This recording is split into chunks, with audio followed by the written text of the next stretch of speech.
Hi, Taurus rising sign. Here is your weekly forecast starting on the 16th of March until the 23rd of March.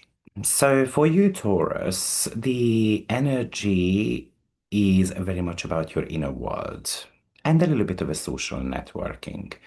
So we have got the Mercury North Node conjunction in your 11th house, so you can get pretty much this fated message involving about a friend, or a friend of yours can come back into your life, or you might be going back to a community you used to be part of, or you might be revisiting some of your long-term goals, long-term dreams, and you realize that it's still part of you.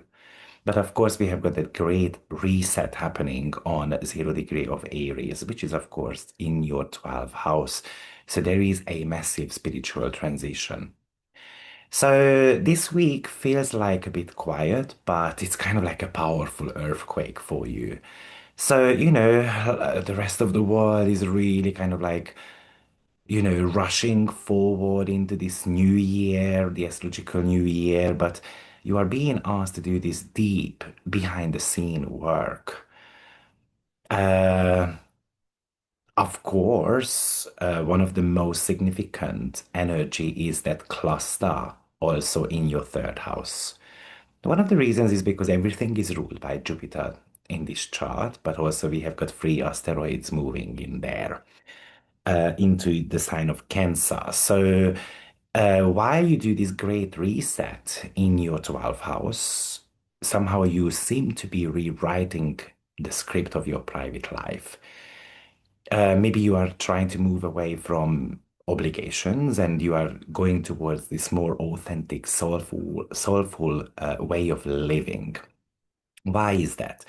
Firstly, because we have got this Mercury retrograde conjunction to the North Node. The reason why it's so special, because it's going to happen twice this week. So we're going to have one at the beginning of the week and one at the end of the week. The difference is at the beginning of the week, Mercury is still retrograde. At the end of the week, Mercury is going to be direct.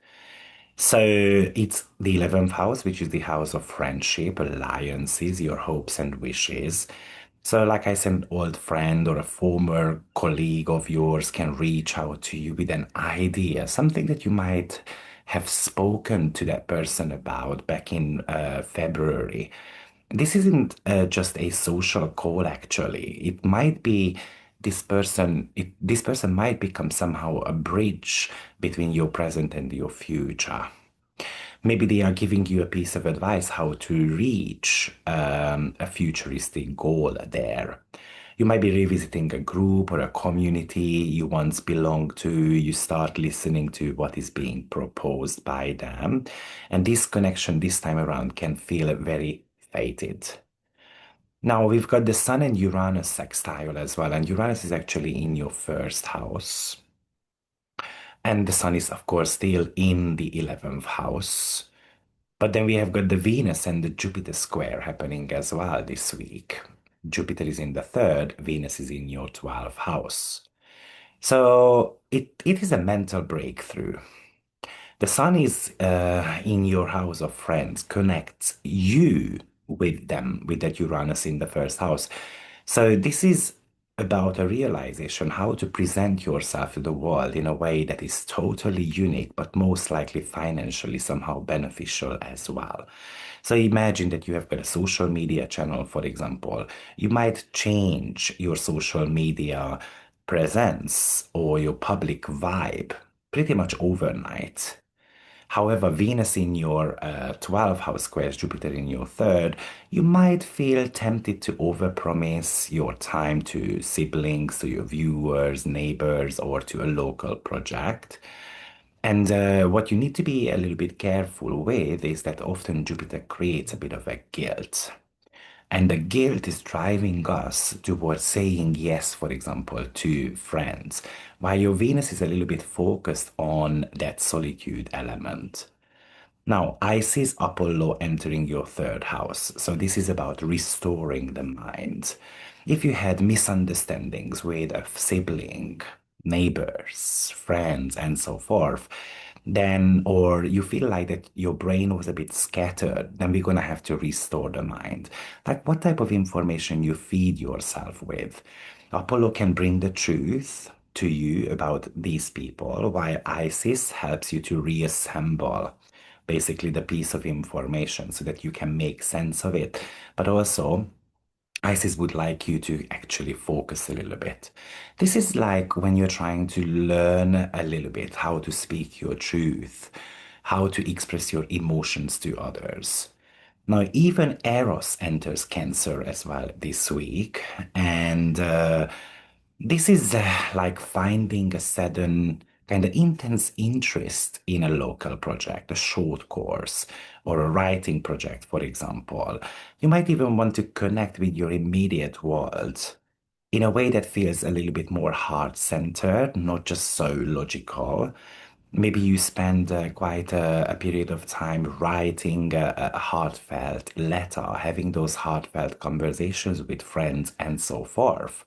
Something that you might have been ignoring recently. It is about finding love in the details of your daily life. Now, the reason why it's a bit of a challenge, because a heavy third house and 11th house are all social, but Venus is in your 12th house, and that's the chart ruler here. And she wants to kind of like focusing on personal projects. Now, even we have got this beautiful Mars and Jupiter trine happening as well. And maybe it's about pitching an idea to a group of people or asking for a favor from a friend. Today could be the day of that. It's happening on 21st of March. The reason why, because your words can have a magnetic quality to it. You don't have to try hard. People just get what you are trying to say. So this can be a great day for community organizing, launching a newsletter, a podcast, even starting a certain type of a promotion as well, if you want so, from a business sense or point of view. Because there's a flow now between the information as well as your tribe, or let's say you want to be asking for pay rise. This is the day when we can actually have that communication here. Now, the sun moves then into your 12th house, and straight away it's going to make that conjunction to Neptune and Saturn. It really feels like it's an internal reset. It's a kind of like a spiritual movement for you. So maybe you are kind of like sitting down alone and then thinking through what's going to happen in the future. This is a reset of your subconscious mind. So this could really talk to us about that you realize certain type of patterns in your life that might need to be worked through. Maybe this is about you being ready to merge your deepest dreams with something like a concrete, a psychological, as well as physical plan. So maybe you decide, okay, I'm going to go for therapy. I'm going to commit to a meditation practice. I'm going to go on a silent retreat. I'm going to, change jobs and so on. Because somehow you are clearing the closet of your mind. By building a structure for your mental health now really feels like that once the sun hits your sign next month, then you can start with a clean slate. So if you feel like that you are scared of things, then we're going to have to be dealing with that right now. And like I said, Mercury makes a conjunction to North Node twice. So, and it happens actually when Juno is making that trine to Uranus as well at the same time. So, let's say you are having these conversations with a friend of yours about the future. Then the very last hit between Mercury and North Node could be kind of like when we make a deal.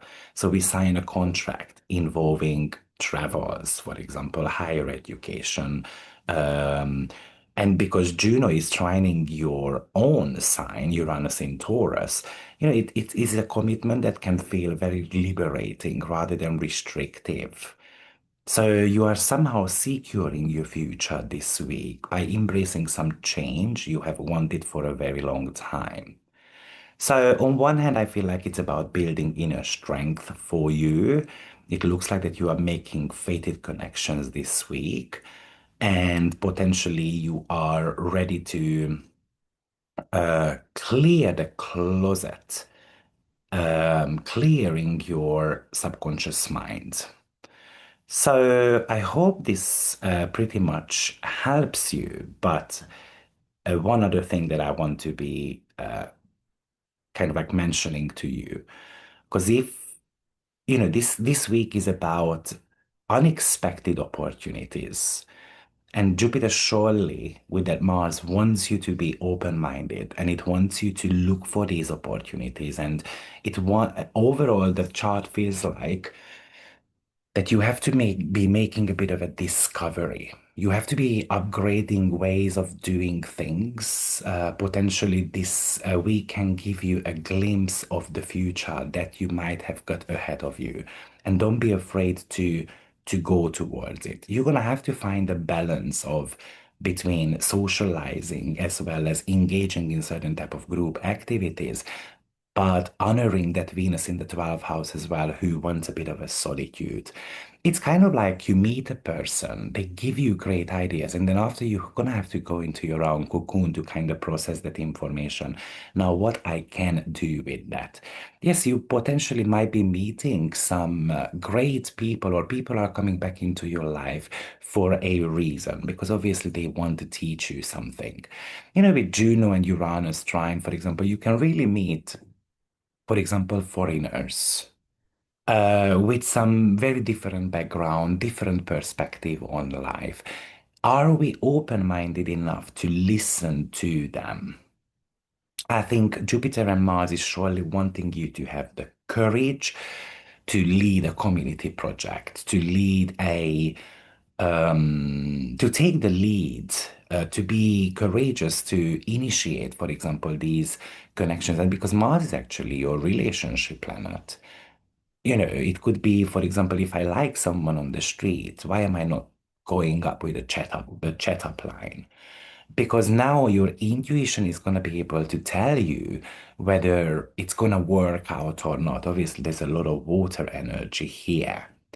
So let's ask someone out on a date, for example, if you are single. Um, let's have the confidence. So that's your weekly energy pattern. So good luck, Taurus, and I will see you next week. Take care. Bye bye.